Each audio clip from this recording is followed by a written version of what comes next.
게랄의 왕 아비멜렉이 오늘 아브라함을 찾아왔습니다. 이 아비멜렉이 상당한 왕인데 아브라함에게 오지 않으면 안 되는 어떤 심리적인 압박이 컸던 것 같아요. 아비멜렉이 아브라함에게 대한 오늘 태도, 그리고 그가 말하는 내용을 보니까 그런 걸 느낄 수가 있습니다. 심리적인 이런 압박감. 오늘 어떤 모습인가 아비멜렉의 말과 그의 모습을 한번 살펴보시면 22절, 23절입니다. 같이 읽어볼까요?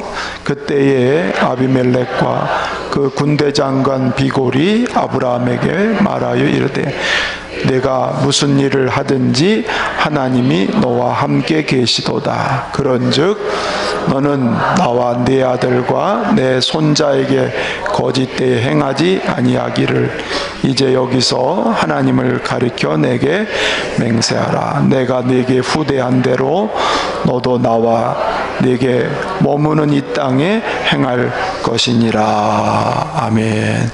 자, 아비멜렉이 오늘 하는 말을 보니까 뭔가 이게 마음에 두려운 마음이 있어요. 왜 그럴까요? 아브라함이 혼자가 아닌 거예요. 22절 다시 보시면 네가 무슨 일을 하든지 하나님이 너와 함께 계시도다. 네가 무슨 일을 하든지 하나님이 너와 함께 계시다. 여러분, 이방 블레셋 아비멜렉 왕이 하나님을 얼마나 알겠어요? 보이지 않는 하나님을 잘 모르는 이방 왕이 하나님이 너와 함께 계신다, 이런 말을 하면 아비멜렉의 눈에 하나님은 보이지 않지만 아브라함이 하는 일을 보니까, 아브라함의 모습을 보니까 분명히 저가 믿는 하나님이 배후에서 저와 함께 계시는 것을 느낀단 말이죠. 요셉이 보디발의 집에 가서 그 집의 일을 할 때에 하나님을 모르는 보디발 장군이 하나님이 너와 함께 계시는구나, 이렇게 느낄 정도로, 아마도 사라 사건 때 아브라함의 부인 사라를 취하려고 그를 뺏었을 때에 하나님이 꿈에 나타나셔서 그 여자에게 손대지 마라, 그런 경험을 했죠. 또 태문이 다 닫혀서, 이 블레셋 아비멜렉 속해 있는 사람들의 가정의 태문이 다 닫혀 있었는데 무슨 연고인지 몰랐어요. 근데 아브라함이 하나님께 기도하니까 그 태문이 다 열려지는, 그거를 보고 깜짝 놀랐어요. 그 다음에 더 충격적인 것은 아브라함의 나이가 100살이 되는, 누가 봐도 나이가 많은 그런 사람인데 그 100세 나이에 아들을 얻었다. 이걸 어떻게 설명하겠어요? 하나님 외에는 다른 방법으로 얘기할 수가 없는 거예요. 그러니까 하나님을 모르는 이방의 왕이지만 단언코 얘기하기를 하나님이 너와 함께 계시도다. 이거는 고백이지만 사실 두려운 마음이 같이 있는 거예요. 저 아브라함이 말을 하나님 앞에 어떻게 하느냐에 따라서 역사가 어떻게 될지 몰라요. 자기가 지금 가장 강력한 왕으로 생각하고 살았는데 자기의 생명도 어떻게 될지 모르는 거예요. 두려운 마음이 같이 들었습니다. 자, 아브라함을 보면서 느낀 그대로 아비멜렉이 하나님은 전능하신 하나님이고 살아계신 하나님이고 아브라함과 함께 계시는 하나님이시다. 와, 과연 하나님은 함께 계시는구나. 이걸 느낀 거예요. 오늘 낮에도 원로 목사님이 저도 전혀 처음 뵙는 목사님이 축도를 부탁했더니 나오셔서 예배드린 소감을 얘기를 하시면서 이 교회는 분위기가 좋다 그렇게 얘기를 하시고 희망적인 말씀도 하시고 자기가 어디 가서 이런 거 잘 얘기를 안 하고 또 축도 같은 거 시켜도 안 하는데 한다고 그러시면서 이 교회는 분명히 하나님이 하시는 거다. 사실 이제 그런 얘기를 들으면 두렵기도 하고 조심스럽기도 하고 더 하나님 앞에 근신도 해야 되고 더 깨어 있어야 되고 어쨌든 처음 오신 분의 예배에 느껴진 감동이 하나님이 여기 함께 계신다. 성도들의 모습과 오늘 예배를 드리면서 본인의 87세 되신 연륜을 가지신 목사님이 느낌을 솔직하게 그렇게 얘기하시는 거 보니까 한편으로는 기쁘지만 한편으로는 또 조심스러운 이런 마음도 들어요. 그뿐만 아니고 우리 교회의 얘기를 듣는 많은 사람들이 보면 하나님이 하시는 거야. 열린문교회를 보니까 이건 하나님이 하시는 거야. 이런 얘기를 말씀을 하세요. 물론 우리는 그런 얘기를 들을수록 더 겸손해야 되고 더 근신해야 되고 더 깨어 있을 줄 이랬어야 될 줄로 믿습니다. 자, 어쨌든 아브라함을 보고 이방왕 아비멜렉이 하나님이 너와 함께 계시도다 그러면서 두려운 얘기를 하는 거예요. 그러면서 나와 내 아들과 내 손자에게 거짓되이 하지 말고 쉽게 말하면 뭐예요? 우리를 후대해라. 내가 너를 후대한 것처럼 너도 우리와 우리 손자들까지 이 땅에 대해서 후대해라. 그걸 맹세하라는 거예요. 그러니까 두려운 마음이 다분히 많이 갖고서 오늘 아브라함을 찾아온 것. 그래서 선제적으로 하나님을 시인하면서 아브라함과 동시에 아브라함도 두려운 거예요. 하나님이 등 뒤에 계신 저 아브라함. 그러니까 오늘 선제적으로 와서 후대를 하라고, 그걸 맹세하라고 오늘 얘기하고 있습니다. 아브라함은 이때 기분이 어땠을까요?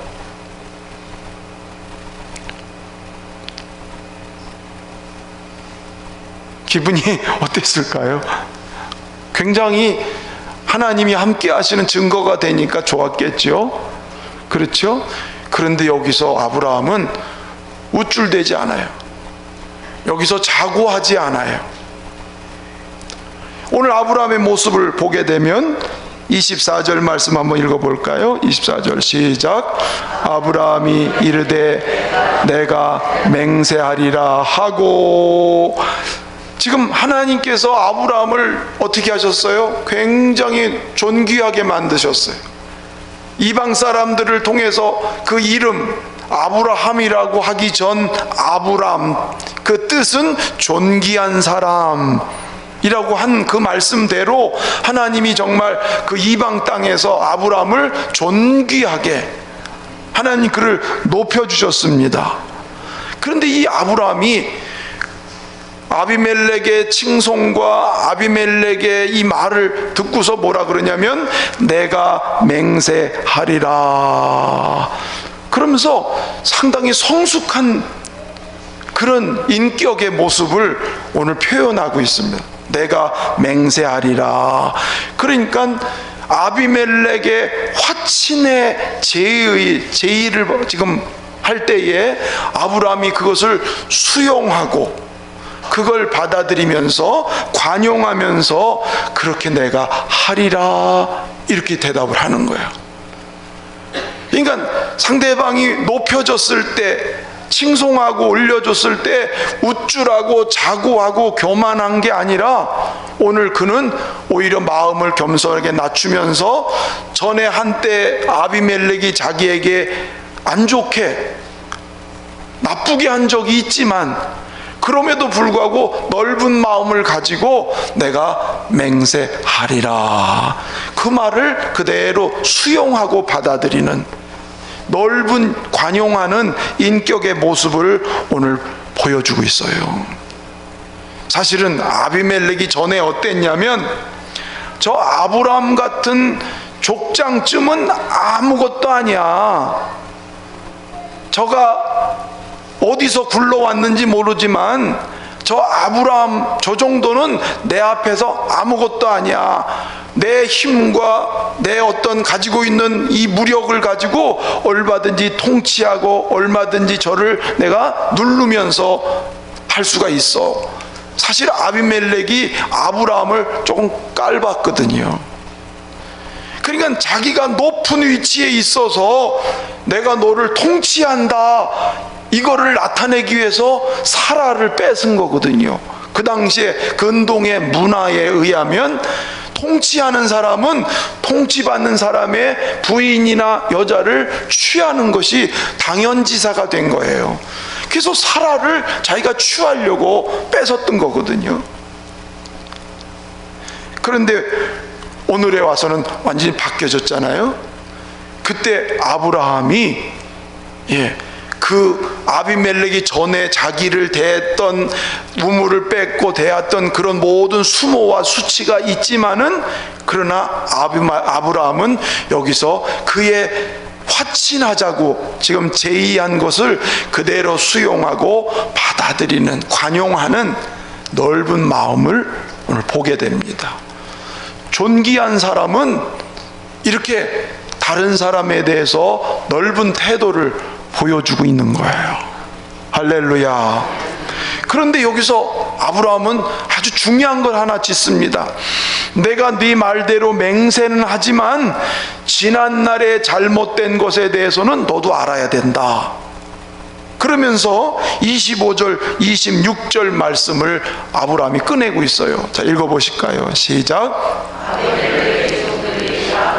우물을 빼앗은 일에 관하여 아브라함이 아비멜렉을 책망하매 아비멜렉이 이르되 누가 그리하였는지 내가 알지 못하노라. 너도 내게 알리지 아니하였고 나도 듣지 못하였더니 오늘에야 들었노라. 전에 어느 시점인지 모르지만 아브라함이 우물을 파면 이 아비멜렉 군사들이 뺏어가고, 우물을 파면 뺏어가고, 이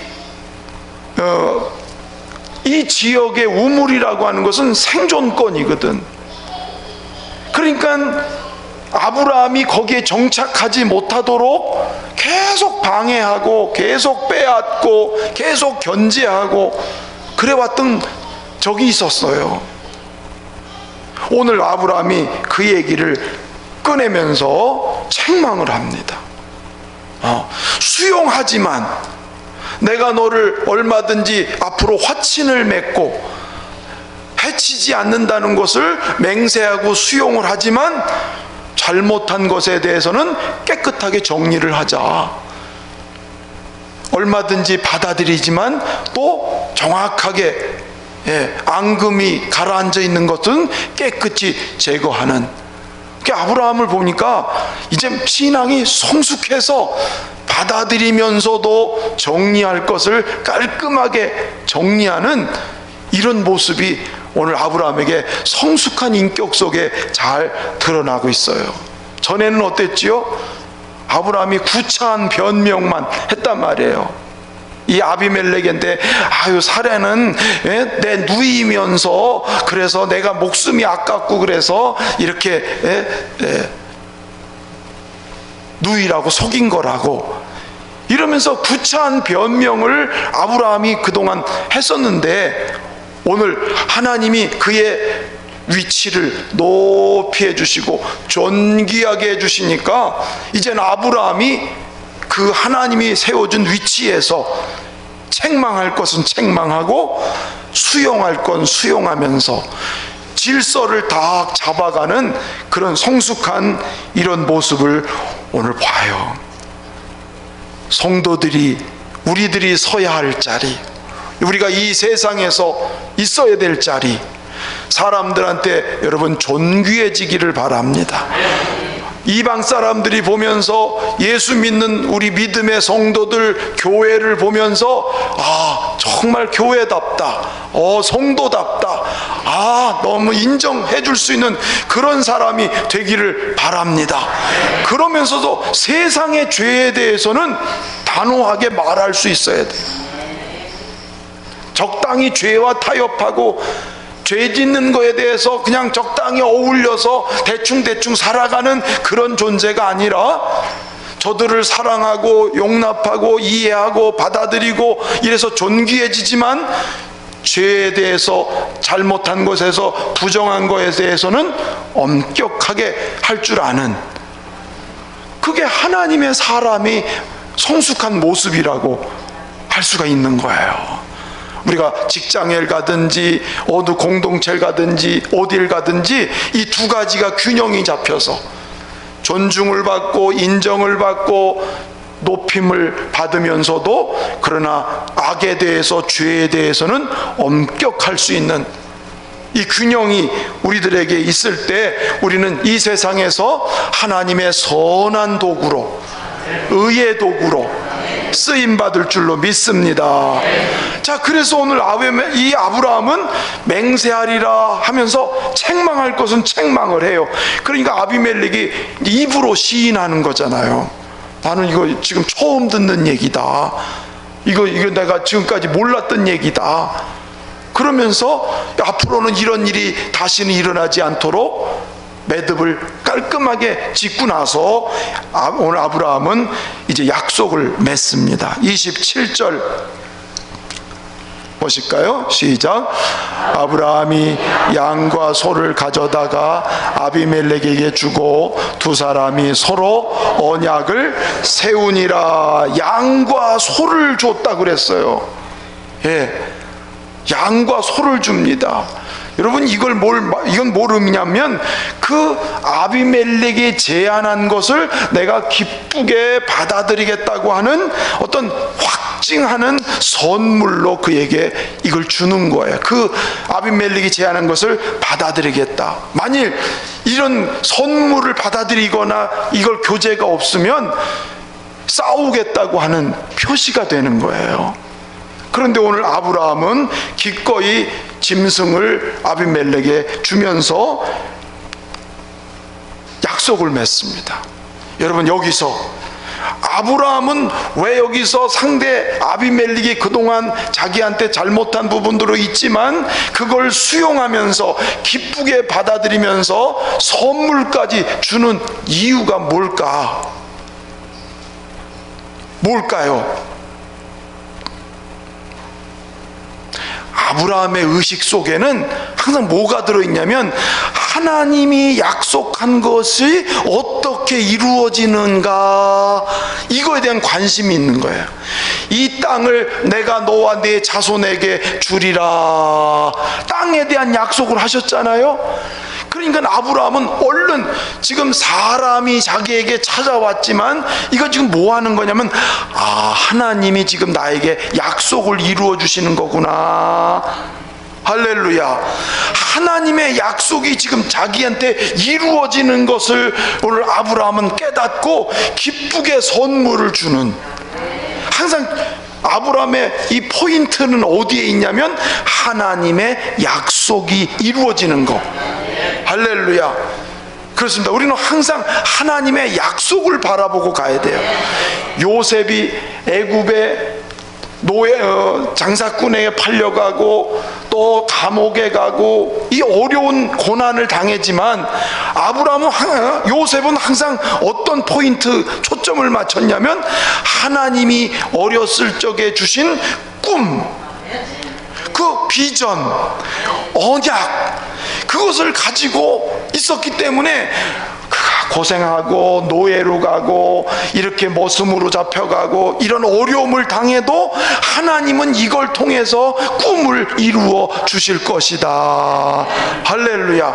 모든 게 하나님이 이루신다라는 믿음을 가지고, 그러니까 오늘 아비멜렉이 오늘 이렇게 화친을 제의하고 동맹을 제안하고 올 때에 단순히 너랑 나랑 잘 지내자 이런 수준에서가 아니라, 이래서 하나님의 약속이 나에게 이루어지는 것이구나, 그렇게 믿음으로 행하는 아브라함의 모습을 봐. 그러니까 이제 아브라함은 점점 가나안 땅에 이제는 온전히 정착하고 그 영향력이 점점 커져가는, 확장돼가는 그런 하나님의 약속을 그는 누리게 되는 그런 자리에 서는 거예요. 오늘 27절 이하에 보니까 28절도 가서 한번 보실까요? 28절 시작. 계속 읽습니다. 아비멜렉이 아브라함에게 이르되 이 7 암양 새끼를 따로 놓으면 어찌미냐. 왜 또 7 암양을 따로 아비멜렉에 구별해 줄까? 그냥 양과 소만 선물로 준 게 아니라 7 양을 따로 구별해서 줬다고 하고 있어요. 여러분, 7이라고 하는 것은 완전 숫자예요. 완전 숫자. 예? 그러니까 이 7이라고 하는 것은 완전한 보증, 완전한 증거. 그죠? 왜냐하면 사람이라고 하는 것은요, 여기서 약속했다가 자기한테 뭔가가 조금 불리하거나 아니면 자기한테 뭔가 유리하면 약속 파기. 언제 그랬냐? 여러분, 그런 적은 없으시죠? 그런 경험 없으시죠? 근데 세상사를 보게 되면 약속해놓고 뻐그러뜨리는 일이 얼마나 많은지 몰라요. 그러니까 아비멜렉이 지금은 너 하나님이 너와 함께 계신다 이러고 왔지만 나중에 어떤 상황이 변화되면은 약속을 또 깨트리고 딴소리 할 줄도 몰라. 그래서 암양 7을 주면서 확실한 보장을 하라는 뜻에서 이 암양을 구별해서 따로 세우는, 그러니까 아브라함이 하나님의 약속이 이루어지는 것에 대해서 이렇게 철두철미하게 그 약속을 따라서 일을 하는 그런 모습을 보게 됩니다. 그리고 나서 30절 31절 가서 읽어보실까요? 자, 시작. 내 손에서 이 암양 새끼 7을 받아 내가 이 우물판 증거를 삼으라 하고 두 사람이 거기서 서로 맹세하였으므로 그곳을 부엘세바라 이름하였더라. 지금 아비멜렉이 전에 아브라함에게 잘못한 게 뭐였죠? 우물 뺏어서 이거 우리 거야, 아브라함의 소유를 자기 거라고. 이 부엘세바라는 이 사막과 근접한 이 지역은 샘 하나 때문에 전쟁이 자주 벌어져요. 그렇게 물이 중요한 지대가 바로 이 부엘세바 이 근동인 거예요. 그러니까 어떻게 해서든지 우물을 내 소유로 삼는 게 그 지역에서 살아남는 길이었다는 거예요. 그러니까 전에 아브라함이 우물을 자꾸 뺏은 이 아비멜렉을 알기 때문에 오늘 7 암양을 주면서 이 우물은 부엘세바, 맹세의 우물, 이것은 누구 거라는 거예요? 아브라함의 소유라고 하는 것을 완전하게 인치기 위해서 오늘 7 양을 주면서 오늘 거기서 맹세를 서로 했다고 기록을 오늘 하고 있습니다. 여러분, 가나안 땅 점령해서 우물이 없는 가나안 땅은 의미가 없어요. 우물이 있을 때에 비로소 그 땅이 내 소유가 되는 거야. 이거를 너무도 잘 아는 아브라함이 7 암양을 주면서 이 브엘세바, 이 땅이 아브라함의 것이라고 하는 것을 거기서 공인하는 절차가 오늘 이 암양을 준 거예요. 근데 그래서 지금 역사까지 브엘세바가 지금 이스라엘의 땅이 된 거예요. 남쪽으로는 브엘세바, 북쪽으로는 저 단. 지금 이스라엘의 경계, 지금도 이 브엘세바와 단이라는 이 땅을 가리켜서 이스라엘의 경계로 삼고 있거든요.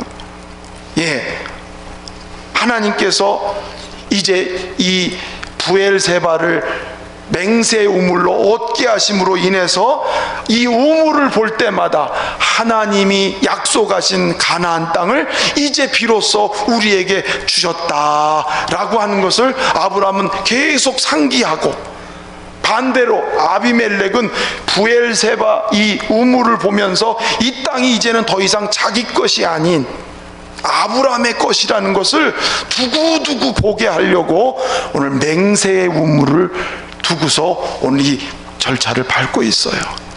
이제 이렇게 하고 난 뒤에, 그리고 아비멜렉은 떠납니다. 맹세의 우물을 하고 나서는 떠나요. 그 뒤에 아브라함의 모습을 볼까요? 33절. 자, 33절 시작. 거기서 영원하신 여호와의 이름을 불렀으며. 자, 아브라함이 분명히 아비멜렉과 맹세의 우물에서 이렇게 증표를 주면서 맹세까지 했잖아요. 근데 아브라함은 그것만 가지고는 안 되니까 거기다가 지금 나무를 심고 하나님의 이름을 불렀다고 이렇게 표현하고 있어요. 여기 에셀나무가 나오는데, 이 에셀나무는 사막에서 살아남는 나무랍니다. 그리고 이 에셀나무는 염분에서도 살아나는 나무라고 그래요. 그래서 이 나무는 아주 단단하고 수명이 길고 사철 이파리가 있는 그런 늘 푸른 나무라고 그래요. 오늘 아브라함이 아비멜렉이 떠난 뒤에 에셀나무를 거기다 탁 심은 건 뭘 의미하냐면, 하나님의 약속은 이렇게 영원하고, 하나님의 말씀은 이렇게 견고하고, 하나님의 말씀은 이렇게 쉽게 흔들리지 않는다, 그런 것을 뜻하는 의미에서 이 나무를 심고 영생하시는 하나님의 이름을 불렀다. 이건 뭘 의미하냐면 하나님의 도움을 구하는 아브라함의 모습인 거예요. 사람하고 언약을 맺은 것, 그것으로 끝난 게 아니라 더 이 모든 것의 주인이신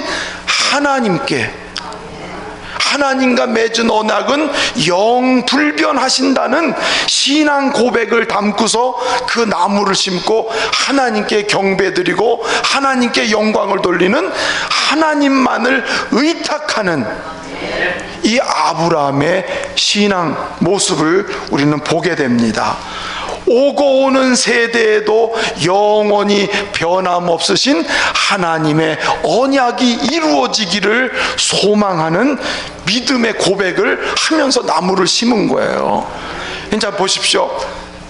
창세기 14장에서는 아브라함이 전쟁을 이기고 나서 하나님을 뭐라고 했냐면 지극히 높으신 하나님 이렇게 불렀어요. 할례를 행하면서 이삭을 주신다고 약속할 때는 전능하신 하나님 이렇게 불렀어요. 오늘 맹세의 우물에서는 나무를 심고 무슨 하나님? 영생하시는 하나님. 뭘 느낄 수 있나요? 아브라함의 신앙이 점진적으로 계속해서 깊어져 가는 것을 볼 수가 있어요. 이 가나안 땅을 점령하는 과정에서 하나님이 중요하게 여긴 게 뭐냐면 아브라함의 믿음의 깊이가 점점 더해가는 거예요. 하나님을 자꾸 알아가는 거예요. 저와 여러분의 신앙의 여정 속에서 점점 깊어져 가고 하나님을 더욱 알아가는 이런 신앙으로 세워지기를 주의 이름으로 축원합니다. 그러니까 이제 다음 장에 22장에서 독자 이삭을 드리는 말씀이 제가 지난 낯설교회 했잖아요. 독자 이삭을 하나님께 드릴 수 있는 그 믿음의 단계까지 아브라함이 신앙이 성숙하고 그리고 존귀해지고 그의 신앙의 폭이 넓어져가는 그런 과정이 아브라함의 신앙의 과정 속에서 쭉 이어져 가고 있다는 것을 오늘 잘 보여주고 있습니다. 하나님은 저와 여러분에게 약속을 이루어 주시는데 그 약속이 이루어지면서 더 근본적인 게 뭐냐면 하나님을 더 깊이 알아가고 하나님을 더 많이 알아가고, 그래서 우리의 신앙이 점점 성숙해져 감에 따라서 하나님은 그 약속을 아브라함에게 이루어 주시면서 그를 더 높이시고 그를 더 존귀하게 하시고 그의 영향력이 점점 더 넓어져 가도록 하나님은 행하시는 그런 하나님이신 거예요. 오늘 신앙의 여정을 우리는 하늘나라 갈 때까지 계속 이 신앙의 여정을 걸어가는데 아브라함의 모습을 우리가 거울처럼 비춰보면서 우리도 점점 우리의 신앙이 성숙해가고 깊어져 가면서 하나님의 약속이 우리들에게도 하나씩 열매로 맺어져 가면서 여러분 존귀한 사람으로 선한 영향력을 미치는 사람으로 세워질 수 있기를 주의 이름으로 축원합니다.